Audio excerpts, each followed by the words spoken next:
साबिर शाकिर। आज बिल्कुल एक एक्सक्लूसिव नौयत का प्रोग्राम है और साबिक वज़ीर-ए-आज़म पाकिस्तान तहरीक इंसाफ के चेयरमैन इमरान खान और पाकिस्तान के इस वक्त मकबूल तरीन लीडर हैं और दुनिया में उनको जाना पहचाना जाता है, लेकिन बदकिस्मती से पाकिस्तान के जो कौमी ज़राए अबलाग हैं उस पे उनका नाम भी लेना जो है वो शजरे ममनुआ करार दे दिया गया। उनका नाम नहीं आप चला सकते, उनका टिक्कर तक नहीं चला सकते, उनकी खबर तक नहीं चला सकते। हाँ, अलबत्ता इमरान खान की जगह पे आप चेयरमैन पीटीआई कह सकते हैं, आप पार्टी हेड कह सकते हैं, लेकिन नाम नहीं ले सकते। और ये मज़े की बात है कि ये हुक्म जो है, ये जो नाम लेने पर पाबंदी का हुक्म है, ये वफाकी हुकूमत पर भी है, ये वज़ीर आज़म पर भी आयद है, ये वफाकी काबीना पे भी आयद है, यानी हुकूमत के ऊपर भी ये पाबंदी है। और अब कोई वज़ीर, कोई वज़ीर आज़म और यहाँ तक के मरियम साहिबा जो है वो भी इमरान खान का नाम नहीं ले सकती। तो आज हमारे साथ हैं, बहुत अरसे के बाद, तवील अरसे के बाद आखिरी बार उनसे मुलाकात हुई थी 9 और 10 अप्रैल की दरमियानी शब, जब वज़ीर आज़म हाउस में उनका आखिरी रात थी और हम भी इत्तेफाक से उधर ही थे। और जितने भी जर्नलिस्ट 5-7 लोग थे वहां पे और उनके साथ जो सियासतदान यानी कि डॉक्टर शहबाज गिल, वो सब के सब ज़ेरे अताब आए। तो ये भी एक अजीब इत्तेफाक है। उनमें हमारे शरीफ अरशद शरीफ जो हैं वो अल्लाह ताला को प्यारे हो गए, उनको कत्ल कर दिया गया, सबसे एक्सट्रीम स्टेप उनके खिलाफ लिया गया। बहरहाल खान साहब अस्सलाम वालेकुम। जी वालेकुम सलाम। अच्छा खान साहब, ये बताइए कि आज आप पे तकरीबन 44 मुकदमात और दर्ज कर दिए गए हैं और ये एक बाकायदा ऊपर से हुक्म आया और आईजी पंजाब ने रावलपिंडी, लाहौर और मुल्तान, मियांवाली, फैसलाबाद तमाम डीपीओस को हुक्म दिया कि 44 एफआईआर में इमरान खान साहब को नॉमिनेट कर दिया जाए। वो 9 मई के वाकयात के हवाले से जितने भी वाकयात हुए, इस पे आप सबसे पहले तो कहें। देखिए साहब, प्रॉब्लम पता है क्या है कि एक रियासत जो है ना वो चलती है इखलाकी कुव्वत के ऊपर, मॉरल अथॉरिटी। कभी भी रियासतें डंडे के कानून पे नहीं चलती। जिस रियासत के पास ये इखलाकी कुव्वत चली जाती है वो फिर जब डंडा इस्तेमाल करती है तो वो दुनिया की तारीख उठा के देखते हैं, अगर आप तारीख के तालिब इल्म हो तो वो रियासतें ज्यादा देर चल ही नहीं सकती। देखिए, क्योंकि एक इंसानी माशरे में और जानवरों के माशरे में फर्क है। जानवरों का माशरा चलता है कुव्वत के ऊपर, जो ताकतवर है वो जितना ताकत है उतना ही उसकी मनमानी की जाती है और कमजोर की कोई पूछता नहीं है, वो अपनी जान बचा के फिरता है। तो जब इंसानी माशरे को इंसानी माशरा कहता ही तब है जिसके अंदर इंसाफ होता है। अब ये जो आप देख रहे हैं ना, कभी भी इस मुल्क की तारीख में इंसाफ की इस तरह धज्जियां नहीं उड़ाई गई। लोगों की नजर में कभी भी एक नंगा होके एक रियासत बिल्कुल नंगी होके, कोई किसी किस्म की ना इखलाकियात की उनको फिक्र है, ना इंसाफ की फिक्र है, ना उनके हमारे जो दीन के अंदर जो हमारी रवायतें हैं इस्लाम की, ना उसकी फिक्र है, ना इनको कोई कल्चरल नॉर्म्स की फिक्र है, ना कोई एथिक्स है। सिर्फ और सिर्फ एक 1 पॉइंट एजेंडा है कि किसी ना किसी तरह इमरान खान को रास्ते से हटाना है, क्योंकि जिन्होंने इसको हटाया था जो साजिश करके, अब वो ये पूरी उनकी कोशिश कहीं वापस ना आ जाए। बस वापस ना आने के उसको रास्ता रोकने के लिए सारे मुल्क के इदारे तबाह किए जा रहे हैं। मुल्क की, जिस तरह मैंने कहा, इखलाकियात, हमारी अदलिया, उसके कहने नहीं, उसको बिल्कुल कोने पे लगा दिया। यानी सुप्रीम कोर्ट के फैसले नहीं माने जाते, आइन के फैसले नहीं माने जाते, ऊपर से पुलिस से जो काम करवा रहे हैं वो आप सबके सामने है। घरों में घुस के तोड़ के लूट रहे हैं घर, बच्चों को उठा के लेके जा रहे हैं, औरतों को लेके जा रहे हैं। उससे भी ज्यादा कि अब उन्होंने जियो फेंसिंग किया कि जी तो आपका आगे जियो फेंसिंग में आपका नाम, इतने पैसे दो नहीं तो जेल में डाल। तो बिल्कुल एक मुल्क की इंसाफ की धज्जियां उड़ गई। और आपको सबको पता है कि ये जो इन्होंने अब किया है, इसका मकसद क्या है कि आखिर में इतनी ज्यादा कौन, यानी अगर ये और मिला लिए तो 200 से तो ऊपर मेरे ऊपर केसेस हो गए। अब कोई मुल्क की तारीख में बताएं कोई 200 से ऊपर केस है, वो कोई अपने आप को डिफेंड कर सकता है? आखिर ना आखिर में कोई ना कोई बेल रिजेक्ट होगी और जेल में चला जाऊंगा। तो ये कोशिश सिर्फ वो हो रही है, और ये अब से नहीं, 14 महीने से कोशिश कर रहे हैं कि किसी तरह पीटीआई और इमरान खान को खत्म करें, क्योंकि हमने इसको गिराया, अब ये वापस ना आए। खान साहब ये बताएं कि ये सारा कुछ एक ही एंड से हो रहा है, और वो है मिलिट्री स्टैब्लिशमेंट, मिलिट्री लीडरशिप की तरफ से। क्योंकि टीवी ओनर्स को और न्यूज मैनेजर्स को बुला के मिलिट्री ऑफिशियल्स ने ये कहा कि इमरान खान का नाम नहीं लेना। मैं आपके साथ एक खबर जो मेरी इंफॉर्मेशन है वो ये है कि army chief general Asim Munir साहब को ये यकीन दिला दिया गया है कि अगर इमरान खान साहब आए वापस और पाकिस्तान तहरीक इंसाफ इक़्तिदार में आई तो आसिम मुनीर साहब अपना टेन्योर आप पूरा नहीं कर सकेंगे। अब आपके पास ऑप्शन है, या तो उनको आने दें या फिर आप कंटिन्यू करें।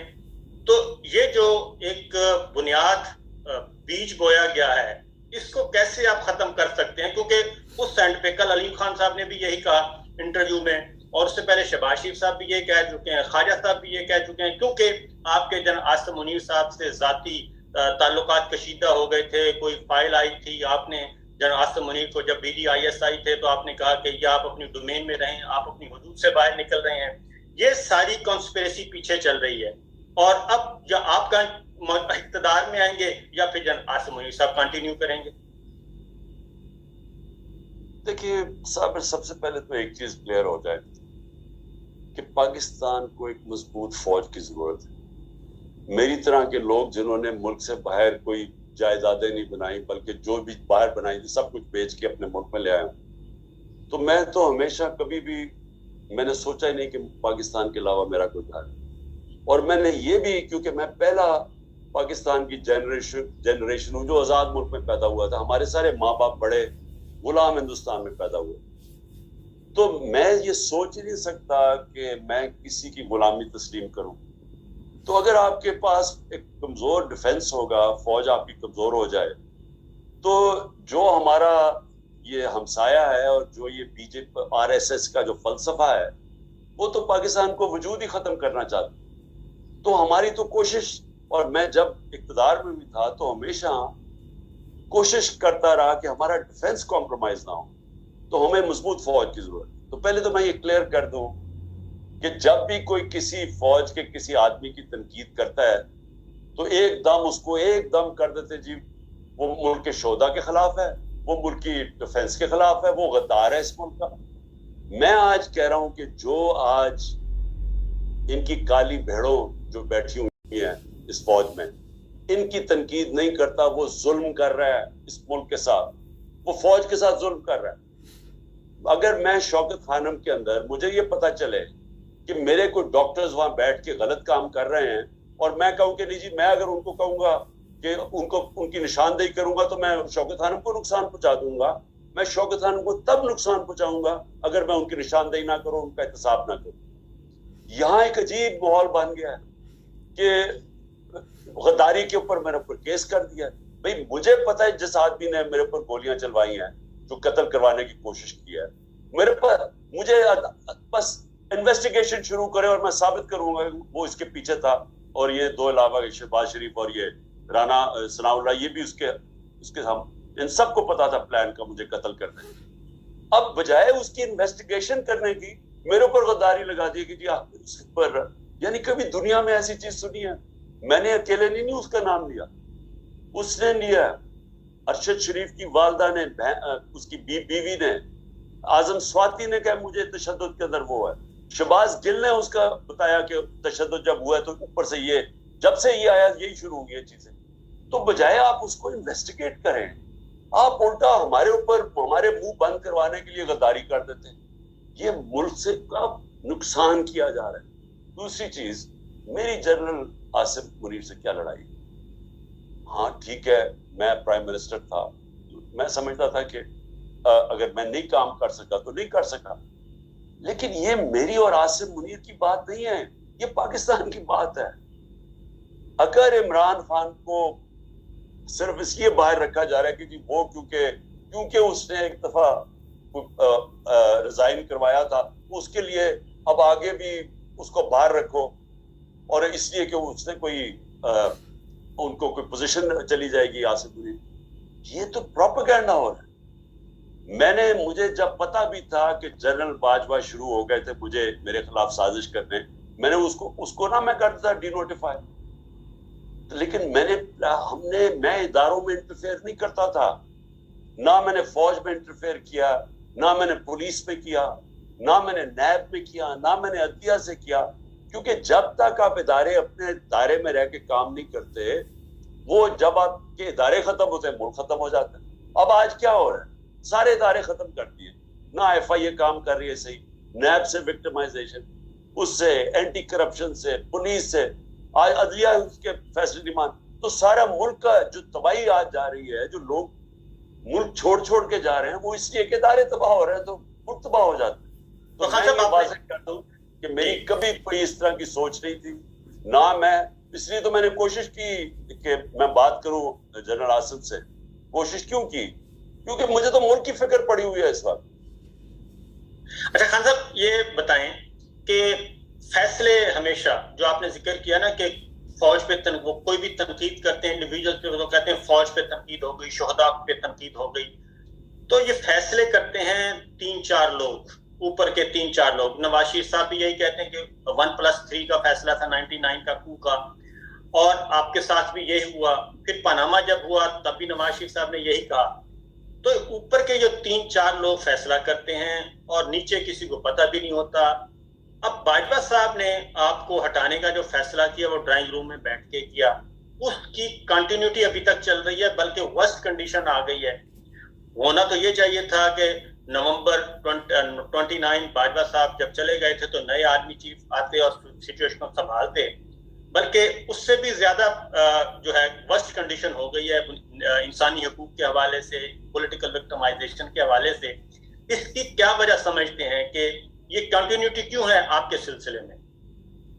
देखिए जनरल, मैं भी सोच रहा था कि जब जनरल बाजवा जाएंगे, क्योंकि जनरल बाजवा ने तो हटाया था, तो वो तो डरा हुआ था कि मैं वापस आ गया तो जनरल बाजवा के ऊपर शायद मैं कार्रवाई ना कर दूं, तो वो तो समझ आ रही थी उसके डरने की। तो उसने बड़ा नुकसान पहुंचाया जनरल बाजवा ने अपने आप को और सारी अपनी जात के लिए। एक्सटेंशन उसने हटाया अभी शहबाज शरीफ के साथ मिलके अपनी एक्सटेंशन के लिए, और ये भी जो उसने किया, जब पता चल गया कि पब्लिक खड़ी हो गई है, पब्लिक नहीं चोरों को तस्लीम कर रही, बड़े बड़े जलसे हो रहे हैं, बाय इलेक्शन हम जीत रहे हैं, तो उसने फिर बजाय रिवर्स करने के अपनी जात की खातिर उसने मुल्क को नुकसान पहुंचाना शुरू कर दिया। वही लेके आया फैसल नसीर को। अब जब से फैसल नसीर आया उसने शुरू कर दिया ये, जैसे कि हम कोई दहशत गर्द हैं या हम कोई काउंटर टेररिज्म का वो एक्सपर्ट था, जिस तरह हम दहशत, तो उसने बड़ा नुकसान पहुंचाया। जो अपने इदारे को नुकसान पहुंचे वो किसी दुश्मन ने नहीं पहुंचाया, वो कोई PTI ने नहीं पहुंचाया, वो जनरल बाजवा ने पहुंचाया इन चोरों को लाके। और वो लोगों को पहले यही एस्टेब्लिशमेंट साबित करी कि चोर हैं, उनको लाके ऊपर बैठा दिया, तो उसका रिएक्शन आया। और उसके बाद जो फैसल नसीर की हरकतें हुई, जो सोशल मीडिया के लोगों को, ये जो जर्नलिस्ट को, जो शहबाज गिल को पहले टॉर्चर, फिर उसके बाद आजम स्वाति से जो किया, तो उसके बाद ये जो कि जी हम इनको सीधा कर देंगे। अब वो जो नुकसान पहुंचाया, मैं उम्मीद रखता था कि जनरल आसिम मुनीर आके चेंज करेंगे पॉलिसी, हम सब समझ रहे हैं, लेकिन मेरे ख्याल में उनका बहुत बड़ा इन्फ्लुएंस है नीचे से, उनके कई लोग उनको इन्फ्लुएंस करते हैं। और मुझे अफसोस से कहना पड़ता है कि पाकिस्तान को आज एक तबाही के किनारे पे खड़ा करके रख, क्योंकि अभी तो उम्मीद ही नहीं नजर आ रही। अब तो ये है कि इलेक्शन आएंगे तो ये सारा जो प्लान बन रहा है वो तो यही बन रहा है ना कि तरीके साहब को खत्म करके इनको इन्हीं की बंदरबांट करवा दो मुल्क की, जिन्होंने 30 साल से मुल्क का बेड़ागार कर रहे हैं, जिनके होते हुए बांग्लादेश भी आगे निकल गया और हिंदुस्तान भी आगे निकल गया 90 की दिहाई में।